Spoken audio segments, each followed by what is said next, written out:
So it's probably not a big surprise that the gospel reading for the Feast of Corpus Christi is the institution of the Eucharist at the Last Supper. And I guess my question is a really basic one, and that is, why bread and wine? I mean, obviously, there's a lot of significance to bread, and there's also a lot that we could say about wine. But what about bread and wine together? Like, why not just bread? Or why not bread and wine and olive oil? Like, why this specific pairing? And I thought that was a really easy question to answer. It turns out it's a little bit more difficult to answer than I thought. Now, in Judaism, we know that wine and bread are special in a unique way, right? Before we eat or drink anything, we say a blessing related to each category of foods. So we have a blessing for things that grow on trees. We have a different blessing that is said before eating things that grow from the ground. And we have like a kind of general blessing for things that don't grow from the earth, like eggs and meat and water and candy. There are only two exceptions, and those exceptions are bread and wine, each of which have their own specific blessing. So before eating bread, we thank God who brings forth bread from the earth. And before drinking wine, we thank God who creates the fruit of the vine.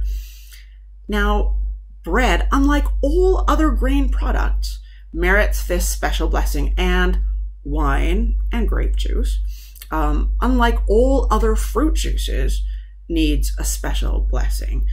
Neither grain nor grapes from which bread and wine are made require special blessings. And similar examples from the ancient world, let's say olive oil, which begins as a kind of simple gift of creation and that is then altered in form through the work of human hands, has no such special blessing. And so we still have this question, why for Jews and Christians, what is so special about bread and wine?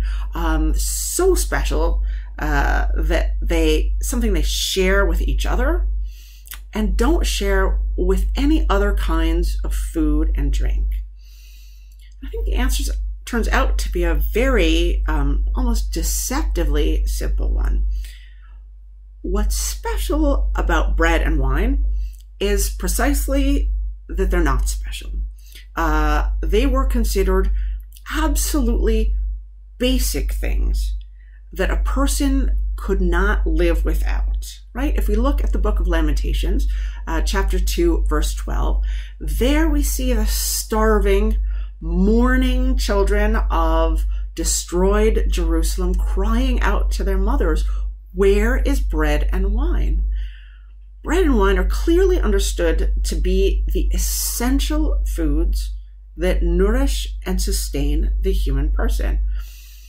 And of course, thanks to Paul's letter to the Hebrews, Christians make a lot of Melchizedek bringing bread and wine to Abraham as a foreshadowing of Jesus. And while Jews don't read in that way, we do have an interesting midrash, a biblical interpretation, that uses Proverbs chapter 9, verse 5.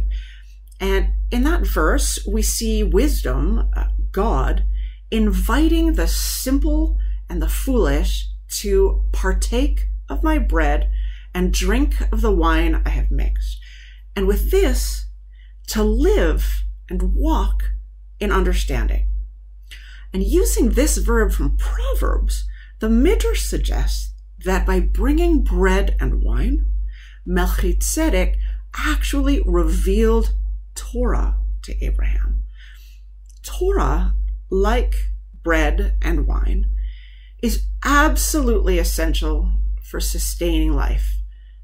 Bread and wine might seem simple and ubiquitous, but at least in the ancient world, we cannot thrive as humans without them. And for Christians, that should be just as true about Jesus.